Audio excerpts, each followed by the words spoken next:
sawirada aan taleefanadena ku qaadno uma tayeysno sida sawirada kaamirooyinka lagu qaado kale. Qof kasta wuxuu jecel yahay sawirka uu taleefankiisa ku qaado tayadiisana inay sareyso. Waxaa jira mobile applications kuwaasoo kuu suurtagelinayo sawirka aad taleefankaada ku qaado in aad ka dhigto sawir tayadiisa ay sareyso. Sidoo kale sawir marka hore tayadiisa hooseysana inaad ka dhigto sawir tayadiisa ay sareyso ama resolutionkiisa uu sareeyo. Tusmadan waxaan ku baranaynaa qaabka sawirada tayadooda kor loogu qaado annagoo isticmaalayno mobile application. Marka hore waxaan tegaynaa Play Store-ka, kadib waxaan leenahay Remini. waxaan ku search garaynaysaa Remini, waxaa leedahay install. waxaa soo furaysaa applicationka Remini. wuxuu kuu soo bandhigayaa marka hore inaad is diiwaangeliso, kadibna inaad noqoto premium user inaad noqoto. Haddii as a free aad application ku isticmaalayso, maalintiiba waxaa kuu suurtagal ah 5 sawir inaad tayadooda kor ugu qaado. qaybo fara badan oo macnaha waxaa jirto applicationkan haatan ugu jirno noo soo bandhigayo.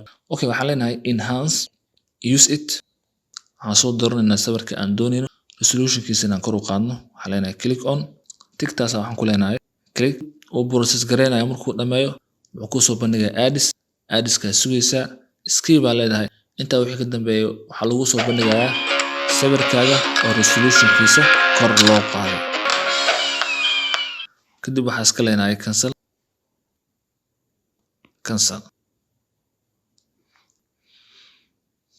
طبعا laba qayb ka dhigaya before and after.